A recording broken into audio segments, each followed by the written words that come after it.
Fundación Banús y Pilar Calvo patrocina este espacio.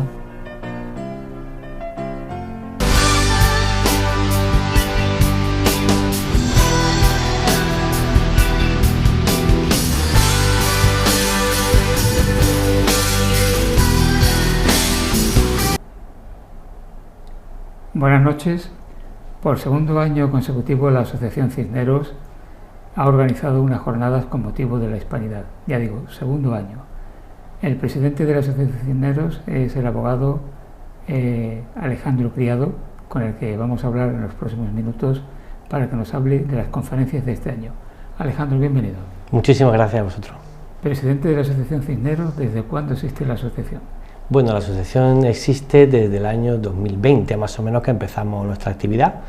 Y la verdad que ya llevamos un calendario de actividades bastante amplio y bueno, hemos querido concentrar también muchas de las conferencias que veníamos haciendo en estas jornadas de la Hispanidad y ya digo, pues 2 años, 3 años llevamos ya trabajando, sí.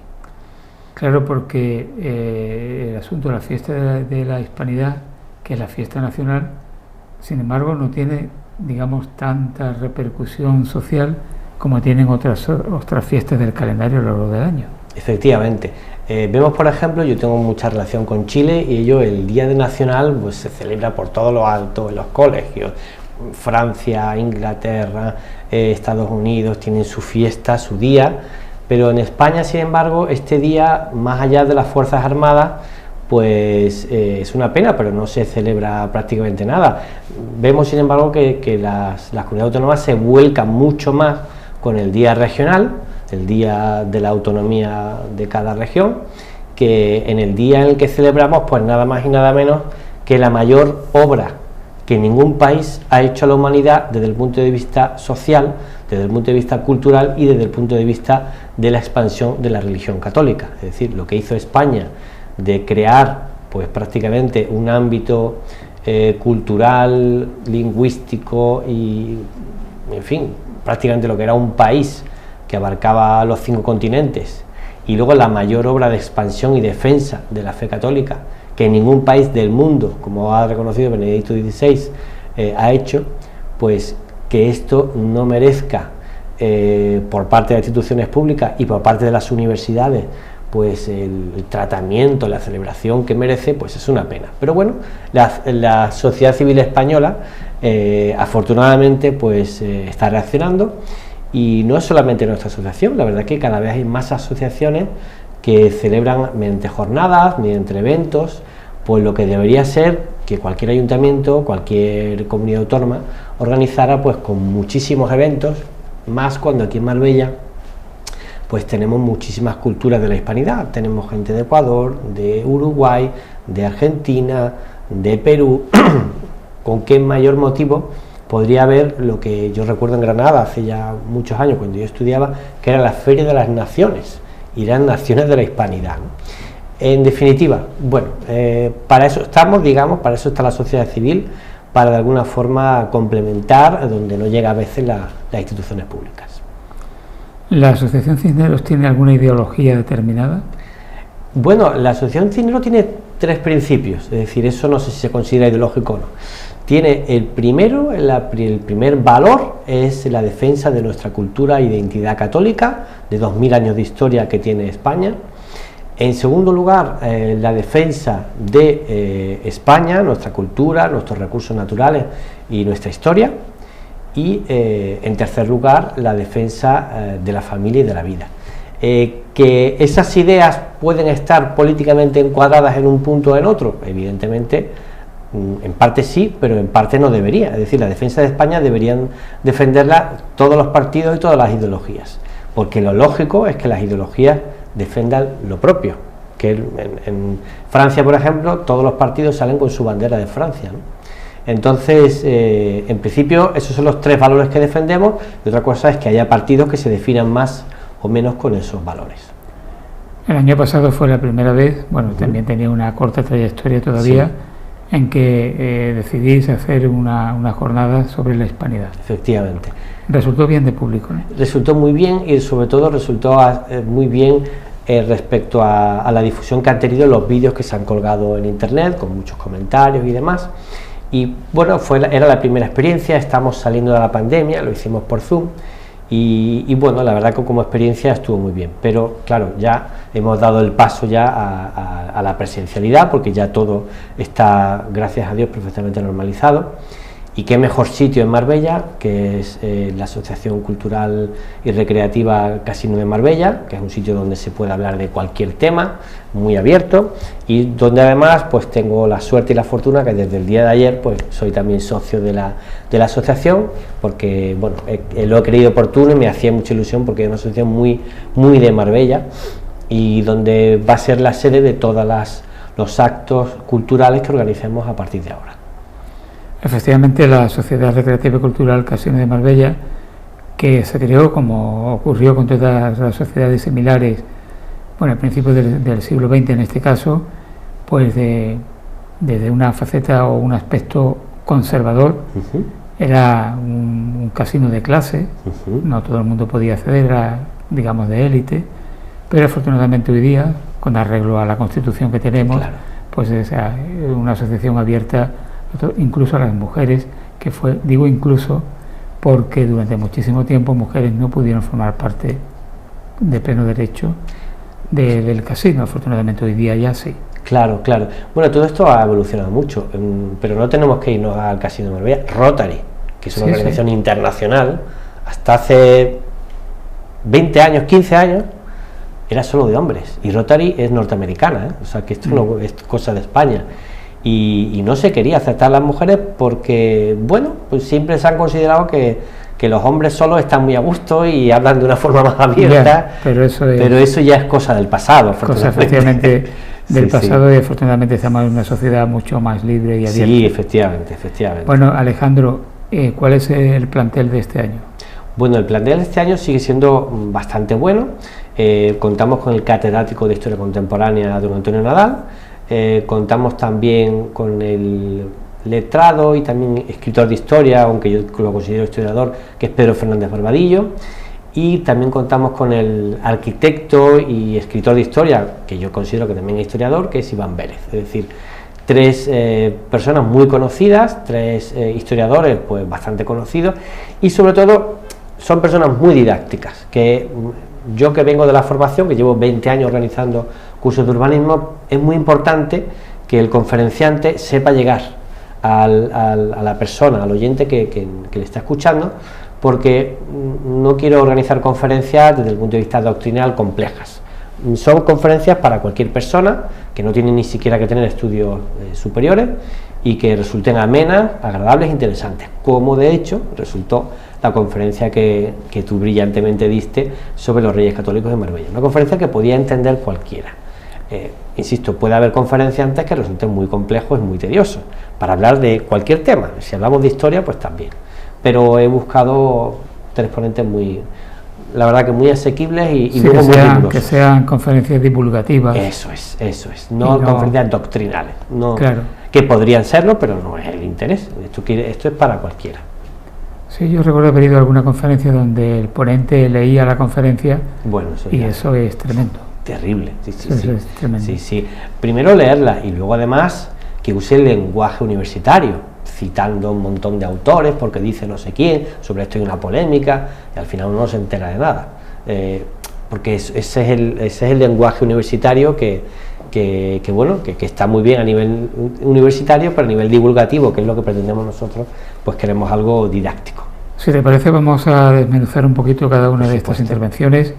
Empezamos el viernes día 13. Efectivamente, viernes. Que ahí hay un puente que sí, no sé. Sí, bueno, yo confío en que los que no estén de puente vengan todos. Ya me ha confirmado mucha gente que va a venir, pero es verdad que yo reconozco que no estoy muy pendiente de los puentes. De hecho, en mi propio curso de urbanismo, la semana que viene, que es día de la Feria de San Pedro, que no me he dado cuenta, tenemos clase. Entonces, bueno, espero que el puente no nos quite que tengamos una buena asistencia de público. Bueno, la primera conferencia es un título que he elegido por mí. Es una especialidad que tampoco es que sea del ponente, pero le he pedido que me dé esa ponencia sobre don Javier de Burgos, que es quien en 1844 aprobó la delimitación regional de todas las regiones y provincias de España. Y provincias. Efectivamente. Entonces este hombre es un fuera de serie de su época, era de Motril, y bueno, es un administrativista de primer orden. Y fue realmente el padre de Andalucía, es decir, porque Andalucía antes no era casi nada, era una zona un poco indeterminada en el sur de España, en el suroeste, entre Cádiz, Sevilla. Yo he consultado los planos antiguos y bueno, es verdad que en las crónicas se habla de Andalucía como evidentemente lo que no era el reino de Granada o lo que en su día fue el reino de Granada. Por tanto, la delimitación actual que tenemos de Andalucía, su origen es de don Javier de Burgos. Entonces, como hay tanta confusión hoy en día con Blas Infante, pues yo creo que esto va a clarificar mucho el origen real de Andalucía. Lo va a dar Antonio Nadal. Don Antonio Nadal, efectivamente. Catedrático de la Universidad de Málaga, experto en guerra civil. Su especialidad es historia contemporánea, pero es verdad que lo que más ha estudiado es la guerra civil en Málaga. Tiene el primer libro que se hizo sobre la guerra civil en Málaga, que es su tesis doctoral, un libro extraordinario de datos.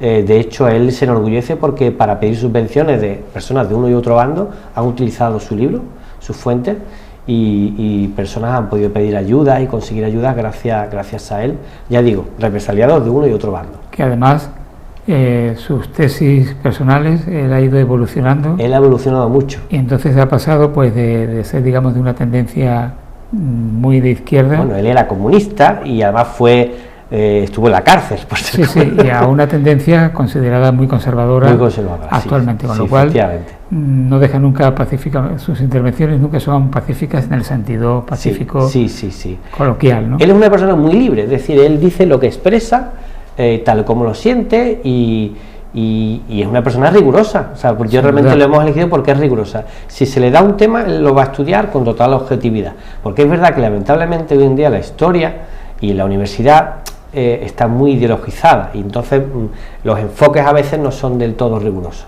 y él dice las cosas como las piensa, como las dice, y es verdad que resulta a veces ameno, a veces puede resultar incómodo para personas que no le gusten sus comentarios y sus opiniones, pero es una persona sobre todo muy amena y la gente le gusta. Y sí que es verdad que tiene un pequeño problema con los tiempos, que hay que controlarle bien el tiempo porque se pone a hablar y le puede pasar 1 hora y media y hay que controlar el tiempo. Es el único defecto que tiene.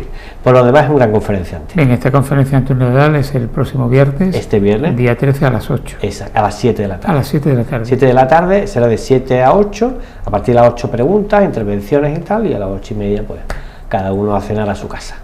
Muy bien, la segunda conferencia el día 20. Efectivamente, el día 20 de don Pedro Fernández Barbadillo, que él ya digo, él es letrado, él es profesor de universidad, pero él es un gran aficionado a la historia y escribe muchísimo de historia, y va a hablar sobre un tema que él ha escrito un libro sobre la conquista de América. El título dice algo así como lo que no te contaron en los libros de historia o algo así, más o menos. Entonces va a hablar de un gran héroe que es Blas de Lezo, que se está empezando a conocer últimamente, y que si España fuera como Inglaterra, pues en la Plaza de Colón habría una estatua de Blas de Lezo, como tiene en la Plaza de Trafalgar una estatua de Nelson, ¿no? Bueno, este hombre consiguió pues que el Imperio Español, que ya estaba en plena decadencia, final del siglo XVII, pues pudiera durar pues prácticamente 50 100 años más. Y va a hablar de la batalla de Cartagena de Indias, que fue posiblemente la derrota naval más humillante que ha recibido en toda su historia el Imperio Británico, que evidentemente llegó a ser un imperio potentísimo desde el punto de vista económico y militar, durante todo el siglo XIX era la primera potencia mundial. Y claro, pero el Imperio Británico empezó mucho antes, empezó a gestarse básicamente en el siglo XVII-XVIII, asimilando y absorbiendo todo el Imperio Español para dominarlo ellos. Y una de las plazas importantes era Cartagena de Indias, que con muy pocos medios Blas de Lezo consiguió vencer a una gran armada, sobre la cual bueno, ya se habían emitido monedas, estaban ya convencidos de que iban a ganar esa batalla. Y para hablar un poco de esa batalla de Cartagena de Indias y cuáles eran los planes británicos para absorber el Imperio Español en plena etapa de decadencia, ¿no? El tercer conferenciante, Iván Vélez Cipriano. Efectivamente. Iván Vélez, que es arquitecto de profesión, yo a veces le pregunto, ¿tienes tiempo para arquitectura? Es decir, yo me gano la vida con la arquitectura. Esto es el día 10 de noviembre. El día 10 de noviembre. Con él he tenido muchos problemas para cuadrar su agenda, porque está muy liado, pero el 10 de noviembre pues, nos va a hablar sobre la Reconquista y su libro La Reconquista. De hecho, mi intención hubiera sido que hubiera sido el primer conferenciante, porque la Reconquista, tú nos dejaste en tu conferencia tan extraordinaria, digamos, una propuesta, y es hablar sobre esa materia, que es verdad que la universidad es bastante polémica, sobre el término conquista, reconquista, conquista castellana, conquista cristiana o reconquista, y bueno, hubiera querido, digamos, en honor a ti, en honor a tu gran conferencia, que hubiera sido la primera. De hecho, el ponente inicial que teníamos era Pío Moa, porque también ha escrito un libro sobre la Reconquista, pero bueno, me ha facilitado por la iniciativa, pero él, por motivo de salud, no se puede desplazar. Entonces, bueno, aunque Iván Vélez ya ha dado esta conferencia en Marbella, que era el motivo por el cual no fue mi primera opción, bueno, la va a dar otra vez y va a presentar su libro en Marbella. Pío Moa, que es un historiador muy cuestionado, sí, muy polémico también con oscilaciones ideológicas muy pronunciadas. Pero explicadas en un libro. Sí, ¿no? Él su evolución la ha explicado en un libro de Un tiempo y un país, en el año 80. Dijo, ¿por qué yo vengo del comunismo y por qué yo he cambiado? Y lo explica. Además, él dice que le agradece que le echaran del Partido Comunista. Y evolucionó efectivamente en su línea, empezó a estudiar, a investigar, pero es lo que él dice también. Hay muchos que también han evolucionado del franquismo al comunismo en la época actual y ellos no lo explican. Yo sí lo he explicado. Yo he escrito un libro diciendo por qué he evolucionado, ¿no? O sea, es muy interesante y además es posiblemente el libro el historiador con más libros vendidos que en la actualidad, es decir, es un bestseller. Sus libros sobre los mitos de la guerra civil, no sé si han tenido 20.000 sí, es un libro que se publicó hace ya 20 años. 20 años, es un libro además que se ha vendido muchísimo. Todo lo que él escribe, porque además es muy riguroso en las fuentes y demás, es verdad, evidentemente, que nos gusta en muchos círculos universitarios, en muchos círculos políticos, pero es un historiador riguroso. Él justifica todos sus planteamientos, que podrá evidentemente estar equivocado o equivocadísimo, pero es riguroso en los planteamientos y en las fuentes, ¿no? Entonces, por eso creo que es un buen historiador y por eso creo que tiene tanto éxito editorial, porque el libro que saca, ahora ha sacado un libro sobre la Segunda Guerra Mundial, en fin, ha sacado muchos libros sobre la Reconquista, sobre la historia de España, tiene su propio libro, que es Nueva Historia de España, y es muy novedoso. Él también plantea la división diferente de las etapas de la historia. Él no comparte la historia cuando se le denomina Edad Media, Edad Contemporánea, en fin, él da su propia denominación y bueno, ya digo, es un historiador más entre los muchos que hay en España, ¿no? Pero creemos que para este tema hubiera sido muy buena su intervención porque tiene su propia visión de la Reconquista, además con su propio libro. Asociación Cisneros, que a lo largo del año entiendo que pretende seguir con otras actividades también, ¿no? Efectivamente. Bueno, pues yo pretendo seguir organizando conferencias sobre la historia de España y sobre la historia de Marbella. Entonces, si me lo permites, como entrevistador, intentaré en su día pues volver a contar contigo, porque es una maravilla contar contigo para cualquier conferencia que podamos dar sobre la historia de Marbella, la historia de España. Entonces, y siempre las quiero hacer en el casino de Marbella, porque el casino de Marbella tiene una ventaja. Yo he organizado en el Cortijo de Miraflores, he organizado varios eventos, pero claro, ahí uno tiene que buscarse el público, ¿no? Pero es que el Casino de Marbella hace tal difusión de sus actos que solo con la difusión interna que tiene entre los socios ya vas a tener éxito seguro. Entonces es muy fácil organizarlo con ellos porque es verdad, como tienen muchos círculos de personas ávidas de actos culturales, pues todo lo que se organiza con ellos es un éxito, ¿no? Es verdad que es un lugar céntrico. Es un lugar céntrico también. Que mucha gente va, cualquier cosa que allí se organice, sí, efectivamente cuenta con personas que van, ¿no? Sí. El equipo de sonido es lo que hay que mejorar. ¿Sí? Equipo de sonido, Pues lo tendremos en cuenta. Yo siempre se lo digo a ellos, ¿no? Que puede ser que al final no se oiga bien, ¿no? Claro, de la sala. Hay que mejorarlo. Vale. Pero bueno, eso es una sí, anécdota, pues interesante saberlo, interesante. Simplemente. Tú decías antes que no sabías cómo se dedicaba a la arquitectura Iván Vélez. Habría que decir cómo te dedicas tú a la abogacía con todas las cosas que llevas adelante. Sí, la verdad que hace poco me lo comentaba una cliente, ¿no? Decir, bueno, está, porque claro, ahora estoy también, aparte de con los cursos de urbanismo y con estas actividades culturales, que bueno, en mi ocio prácticamente, pues he creado también un club de empresarios profesionales, con lo cual eso me genera más actividad extra profesional. Bueno, yo creo que organizándose un poco y trabajando cuando uno tiene un momento y bueno, al final uno lo lleva todo bien, ¿no? ¿Cuál es la relación que tiene ahora mismo la Asociación Cisneros, digamos, con los organismos culturales oficiales de la ciudad? Claro, bueno, pues la verdad que hay que decir que yo cuando he pedido al ayuntamiento un espacio, pues ha sido, vamos, la ayuda siempre ha sido enorme, la difusión que han hecho de cualquier acto, o sea que yo creo que el ayuntamiento a cualquier asociación, cualquier iniciativa cultural le dan todo el apoyo y que necesiten, y yo en este caso sí que es verdad que algo a lo que no voy a pedir nunca, porque va contra mis principios, es pedir subvenciones, porque yo no comparto las subvenciones a nivel público más que pues a instituciones como Cáritas, Cruz Roja, esa es mi propia opinión.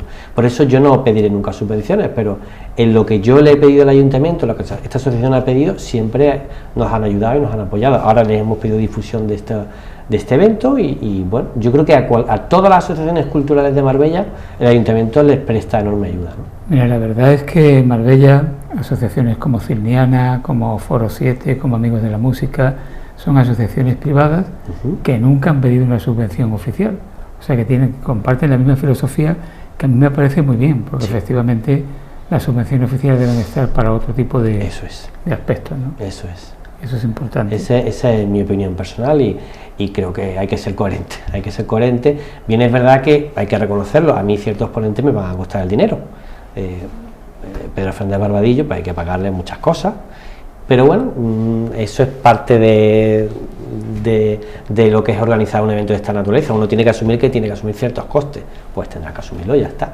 Pero, y si no se puede traer este ponente, pues se trae otro, porque no se puede y ya está. Claro, hombre, si viene un ponente de fuera se tendrá que quedar a dormir, por lo menos, ¿no? Se tiene que dormir, hay que pagarle el alojamiento, hay que pagarle tal. Y, bueno, en fin, que eso es un coste que hay que asumir y se hace porque es parte de lo que es la organización de un evento, pero es verdad que la mayoría de los ponentes lo hacen porque quieren. En tu caso, Antonio Nadal, Iván Vélez no me ha pedido absolutamente nada, creo que además él vive cerca, creo que vive en Sevilla, con lo cual va y viene, pero él, claro, el que viene de Madrid sí, además yo sí el que se lo he ofrecido, el que viene de Madrid tiene que quedarse por la noche, tiene que un transporte, y hombre, una cosa es que cobre o no cobre, pero otra cosa es que le cueste el dinero, entonces eso sí que lo asumimos y si quieres traerte un buen ponente tienes que pagarlo.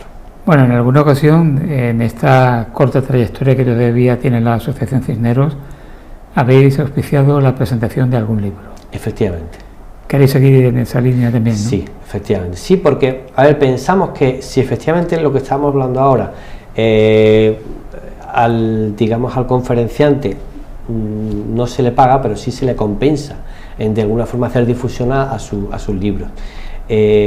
Bueno, hemos hecho varias, de don Antonio Nadal hemos hecho una sobre la carretera de Almería, que es el que más ha investigado el problema de la carretera de Almería, la desbandada, efectivamente.